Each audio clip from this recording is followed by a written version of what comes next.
करायचा। वणी येथे एक हिंदू कुटुंब राहत होतं गेले अनेक वर्षापासून। त्या ठिकाणी एक मुस्लिम युवक गेले 4 वर्षापासून एका हिंदू मुलीला ब्लॅकमेल करत होता आणि तू जर माझ्याबरोबर लग्न नाही केलं, माझ्याबरोबर अफेअर नाही केलं, माझ्याबरोबर मैत्री नाही केली तर तुझ्या आईवडिलांचा मी खून करील, अशा पद्धतीने तिला त्रास देत होता। 1-2 वेळा पोलीस स्टेशनला त्या तक्रारी दिल्या होत्या, परंतु पोलिसांनी काही दाद दिली नाही। त्यामुळे ते कुटुंब स्वतःचं राहायचं घर सोडून नाशिकला राहायला आले।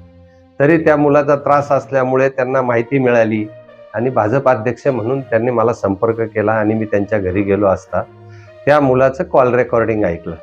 त्याच्यात त्यांनी असं म्हटलेलं आहे की जर तू माझ्याशी लग्न नाही केलं तर मी तुझ्या आईवडिलांचा खून करेल। त्यामुळे भीतीपोटी 12वी सायन्सची परीक्षेला सुद्धा त्या मुलीला तिच्या आईवडिलांनी पाठवलं नाही। इतकं भयानक हे प्रकरण असताना वणीत ज्यावेळेस मी गेलो त्यावेळेस त्या मुलाविषयी कोणी सांगायला नकार दिला, इतकी त्याची दहशत आहे।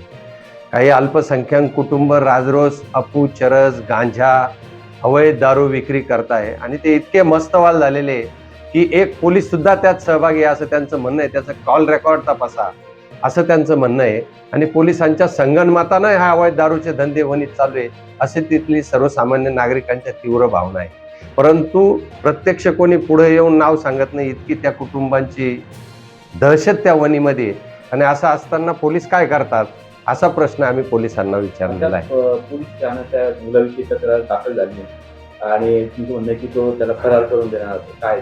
पोलिसांनी तक्रार दाखल करण्यापूर्वीच ब पत्र काय असतं ते आणि पोलिसांची एक कारवाई गोपनीय माहिती ही त्या मुलाच्या मोबाईलवर गेली। मुलाने त्या मोबाईलवरून वडिलांना कशी पाठवली, कोणत्या पोलिसांनी ही बाहेर पाठवलं याची चौकशी झाली पाहिजे। आणि कोणते कोणते पोलीस खात्यातले पोलीस अधिकारी असतील, पोलीस असेल त्याच्यात सहभागी आहे, त्यांची चौकशी होऊन त्यांच्यावरही कारवाई झाली पाहिजे अशी माझी मागणी। या संदर्भात मी ग्रामीण SP साहेब यांना कळवलं, नाशिकचे CP साहेब यांना पण कळवलं, त्याच दिवशी कळवलेलं आहे आणि त्यानुसार कारवाई झाली। पण त्या एकंदरीत जी FIR ची कॉपी आली ती बघता 4 वर्ष जो मुलगा अशा पद्धतीने छळत होता आणि किरकोळ गुन्हे जर लावत असाल आणि मुलाला जर परराज्यात पळून जायला मदत करत असतील पोलीस तर 100% पोलिसांचे रेकॉर्ड तपासलं पाहिजे, मोबाईलची तपासणी झाली पाहिजे आणि पोलिसांवर कारवाई झाली पाहिजे। पोलीस खातं जर अशा पद्धतीने वागत असेल तर सर्वसामान्य नागरिकांनी करायचं काय हा पण एक मोठा प्रश्न आहे। मला त्या तिथल्या पोलीस अधिकारी ज्या महिला आहेत त्यांच्याविषयी तिथल्या नागरिकांनी तक्रारी केल्या की आम्ही काही जर तक्रार दाखल करायला गेलं तर उडवाउडीची उत्तरं देतात, तक्रार दाखल करून घेत नाहीत, यापूर्वीच्याही त्यांच्या तक्रारी आहे। त्यामुळे हे प्रकरण वाटतं तितकं सोपं नाही, हे प्रकरण गंभीर आहे। वणीची ताबडतोब दखल घ्यावी।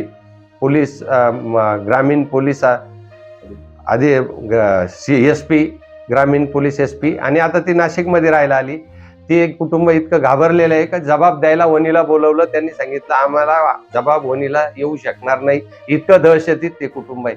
त्यामुळे मी शहराचे पोलीस आयुक्त कर्णिक साहेबांना पण ती माहिती दिली।